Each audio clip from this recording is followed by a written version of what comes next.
हमारे घर के मंदिर में कोई लड्डू गोपाल जी नहीं हैं। यहाँ पे मैं श्री राधा कृष्ण जी के विग्रह की पूजा करती हूँ। तो उन्हीं के लिए मुझे वस्त्र लेना था। वस्त्र लेने मैं मार्केट में गई, लेकिन जो विग्रह मेरा है श्री राधा रानी का, वो बहुत ही छोटा सा है, जिसकी वजह से मुझे सेम साइज़ में कोई भी वस्त्र नहीं मिल रहा था। तो मैंने सोचा कि कुछ खुद ही बनाने का ट्राई करती हूँ। तो यहाँ पे अब मैं कुछ सोच रही हूँ, मेरे दिमाग में कुछ चल रहा है, तो मैंने सोचा आप लोगों के साथ भी शेयर करूँ। तो यहाँ पे मेरे पास इस तरह से छोटे छोटे ये कपड़े थे, कलरफुल कपड़े थे। कुछ सिलाई के टाइम ही कुछ बच गया था, तो ये इस तरह के कपड़े थे। तो मैंने सोचा इसी से कुछ अपने श्री राधा कृष्ण जी के लिए कुछ वस्त्र बना लूँ।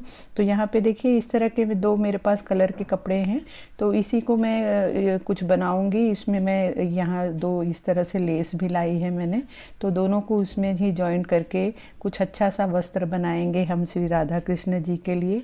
तो इसे देखिए मैंने इस तरह से, बहुत ही आसान सा वस्त्र बनेगा और बहुत झटपट बन जाएगा। तो यहाँ पे मैं इस तरह से इसे पट्टी के जैसे काट ले रही हूँ। चौड़ाई भी आपके अगर आप भी बना रहे हैं इस तरह से, आपको भी कुछ बनाने का दिल हो, आपका भी जो भगवान जी की मूर्तियाँ छोटी हों अगर, तो आप इस तरह से वस्त्र घर पे बना सकते हैं।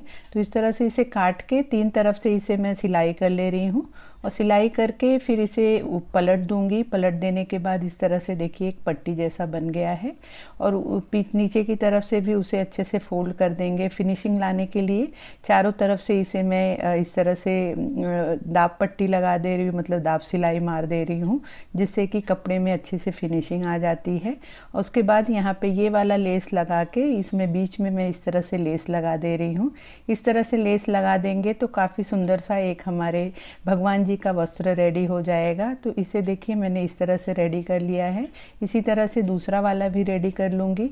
तो यहाँ पे मैं ये वाला वस्त्र थोड़ा सा इससे चौड़ा बना रही हूँ, जब पहनाऊँगी तो समझ में आएगा कि कौन सा वाला परफेक्ट है।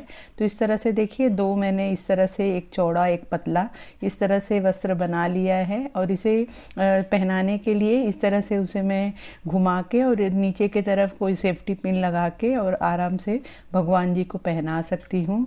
तो कल जब इसे मैं भगवान जी को पहनाऊँगी तभी मुझे परफेक्ट समझ में आएगा।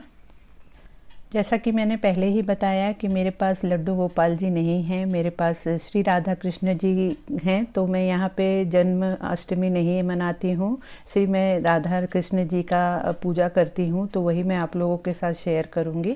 उसके लिए मैं यहाँ पे साफ़ सुथरा भगवान जी के लिए भोग बनाने जा रही हूँ।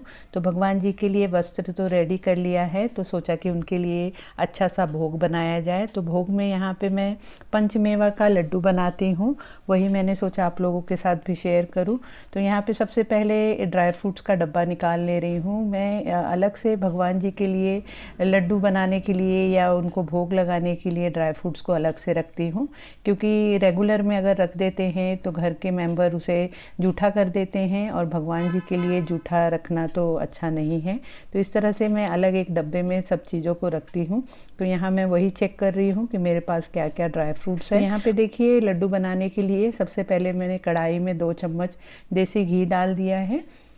देसी घी को ये पिघल जाने पे फिर उसमें डाल रही हूँ आधा कप ये बादाम, आधा कप ही यहाँ पे काजू डाल रही हूँ। फिर 1/4 चम्मच डाल रही हूँ ये पम्पकिन सीड, फिर उसी के साथ 1/4 चम्मच ही वाटरमेलन सीड डाल रही हूँ, और 1/4 चम्मच ही ये सनफ्लावर सीड डाल रही हूँ। बहुत ही टेस्टी और बहुत ही हेल्दी सा हमारा भगवान जी का प्रसाद भोग बन जाता है। तो सभी चीज़ों को अच्छे से, जितने भी ड्राई फ्रूट्स आपके पास हो आप उसमें डाल सकते हैं। तो इस तरह से सभी चीज़ों को डाल के अच्छे से तेल में मतलब घी में इसे भूनेंगे। 4 से 5 मिनट में हमारे ड्राई फ्रूट्स अच्छे से भुन गया है। फ्लेम को हमें मीडियम करके ही ड्राई फ्रूट्स को भूनना है, नहीं तो वो घी में जल सकता है। तो अब इसे मैं घी में से सभी चीज़ों को निकाल ले रही हूँ।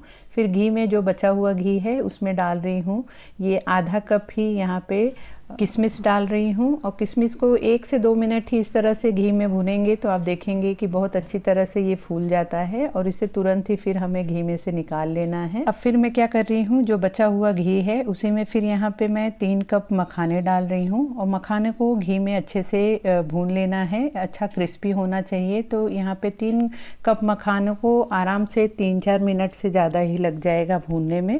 तो इसे मीडियम फ्लेम पे, मीडियम टू लो फ्लेम पे ही अच्छे से भूनेंगे। और जब तक ये भून रहा है, क्रिस्पी हो रहा है, तब तक यहाँ पे मैंने ये 450 ग्राम गुड़ ले लिया है। जैसा कि मैंने पहले ही बताया कि हम हेल्दी सा भगवान जी का भोग बना रहे हैं, तो यहाँ पे मैं गुड़ का यूज़ कर रही हूँ। आप चाहे तो चाशनी शक्कर का भी यूज़ कर सकते हैं, लेकिन गुड़ से बहुत ही हेल्दी और टेस्टी सा लड्डू बन जाता है। तो यहाँ पे जब तक मखाने भून रहे हैं तो मैं यहाँ पे गुड़ को इस तरह से छोटे छोटे टुकड़ों में काट ले रही हूँ।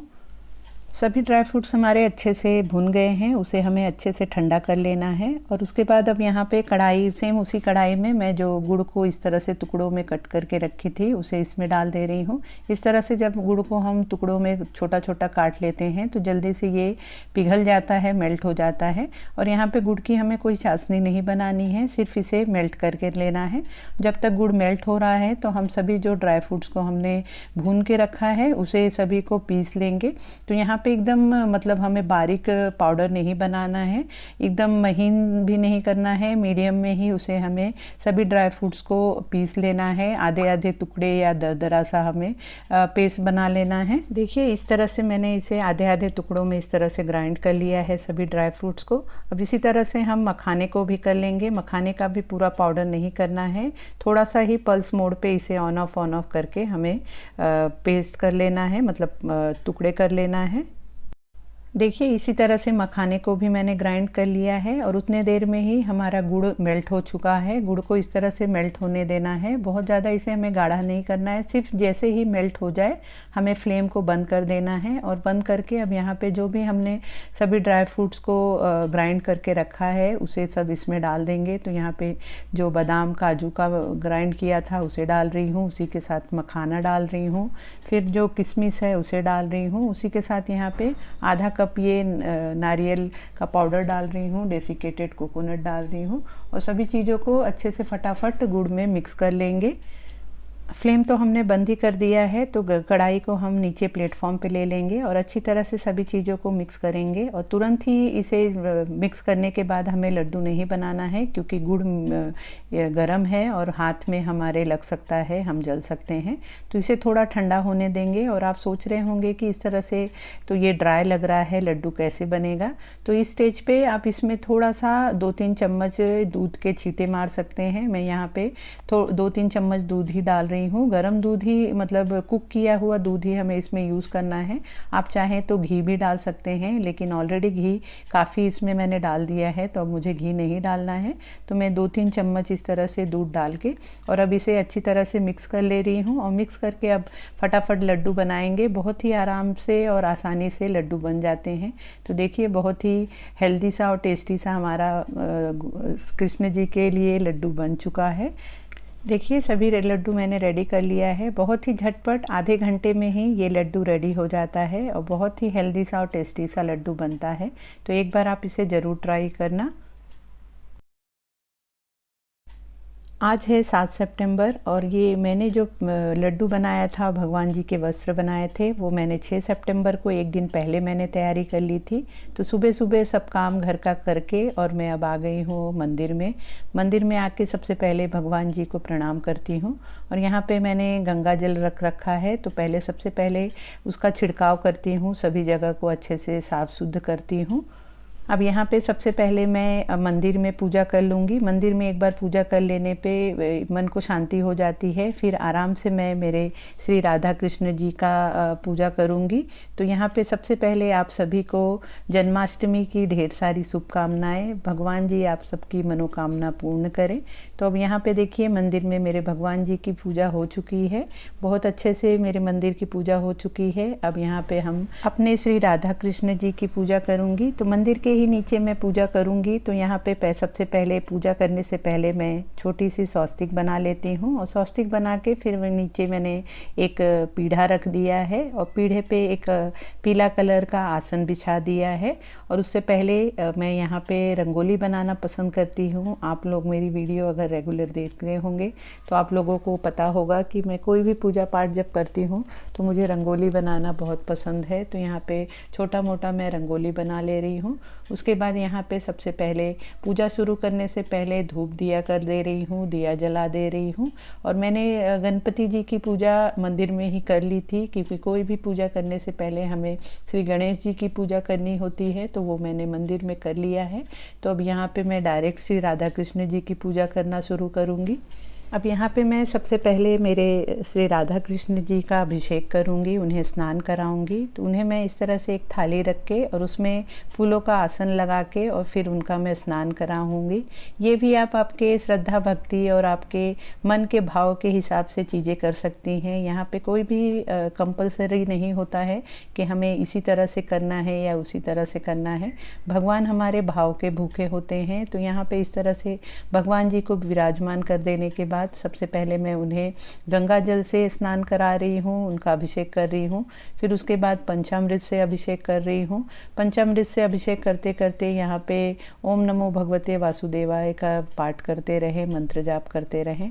तो इस तरह से भगवान जी का मैंने अभिषेक किया है। उसके बाद फिर उन्हें साफ़ सुथरे पानी से, जल से उन्हें फिर से नहला देंगे, साफ़ शुद्ध कर दे रही हूँ। और अच्छी तरह से साफ़ शुद्ध कर देने के बाद अब उन्हें अच्छे से पोंछ दे रही हूँ। भगवान जी को अच्छे से नहला धुला देने के बाद फिर से मैं यहाँ पे एक उनके लिए अच्छा सा आसन लगा रही हूँ। आसन पे एक वस्त्र बिछा रही हूँ और वहाँ पे फिर फूलों से इस तरह से उनको आसन दे रही हूँ और उसमें उनको विराजमान कर रही हूँ। उसके बाद हम उनको इत्र की सेवा दे रही हूँ, चंदन का टीका लगा रही हूँ, राधा रानी को कुंकू का टीका लगा रही हूँ। उसके बाद जो मैंने वस्त्र बनाया था, कल आप लोगों के साथ शेयर किया था, उसे देखिए इस तरह से सेफ्टी पिन लगा के उसे मैं पहना रही हूँ। आप देख सकते हैं कितना सुंदर वस्त्र लग रहा है। मैं मार्केट से ढूंढ रही थी लेकिन मेरे भगवान जी के लिए वस्त्र नहीं मिला, तो मेरे हाथों से भगवान जी का वस्त्र बनाना मेरे सौभाग्य में था। तो इस तरह से मैंने उनके लिए वस्त्र बना के उन्हें पहना दिया है। उसी के साथ उन्हें माला पहना रही हूँ। देखिए बहुत ही सुंदर से मेरे श्री राधा रानी और मेरे कृष्ण जी लगने लगे हैं। अब उन्हें मैं फूलों से अच्छे से उन्हें सजाऊंगी।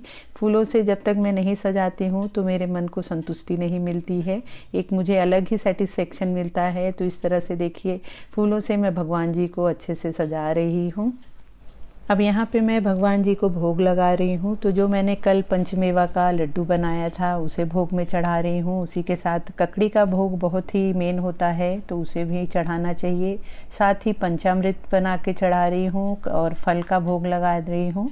घर में एक कोई ना कोई मिठाई आप ज़रूर बना के भगवान जी को भोग लगाएं, क्योंकि मार्केट से तो हम प्रसाद लाके भगवान जी को भोग लगाते ही रहते हैं, लेकिन जब अपने हाथों से बना के भोग चढ़ाते हैं तो उसका अलग ही एक आनंद और खुशी रहती है। तो इस तरह से भगवान जी को भोग लगा दिया है। और भोग लगाते समय उसमें हमेशा हमें तुलसी का पत्ता ज़रूर डालना है। जब तक तुलसी का पत्ता नहीं डालते हैं तो भगवान जी प्रसाद ग्रहण नहीं करते हैं। अब यहाँ पे मैं उनको धूप दिया दिखा दे रही हूँ, साथ ही यहाँ पे आरती कर लूँगी। तो आरती कुंज बिहारी की, श्री गिरिधर कृष्ण मुरारी की, गले में बैजंती माला, बजावे मुरली मधुर बाला, श्रवण में कुंडल झलकाला, नंद के आनंद नंद लाला, गगन संग अंग कांति काली, राधिका चमक रही आली, श्री गिरिधर कृष्ण मुरारी की, आरती कुंज बिहारी की। तो फ्रेंड इस तरह से किया मैंने जन्माष्टमी पे मेरे श्री राधा कृष्ण जी के विग्रह की पूजा। अगर आपके घर में लड्डू गोपाल नहीं हो तो आप इस तरह से भी आपके घर में सादे सरल विधि से पूजा कर सकते हैं। अगर आपको मेरी ये वीडियो अच्छी लगी हो, आप लोगों को पसंद आई हो, तो प्लीज़ वीडियो को लाइक शेयर करना। और अगर आप मेरे चैनल पे पहली बार आए हैं तो प्लीज़ चैनल को ज़रूर सब्सक्राइब कर लेना और बेल का भी बटन ज़रूर प्रेस कर देना कि मेरे आने वाले न्यू वीडियो के अपडेट्स आप तक मिलते रहें। तो मिलते हैं फिर नए वीडियो में। Bye bye.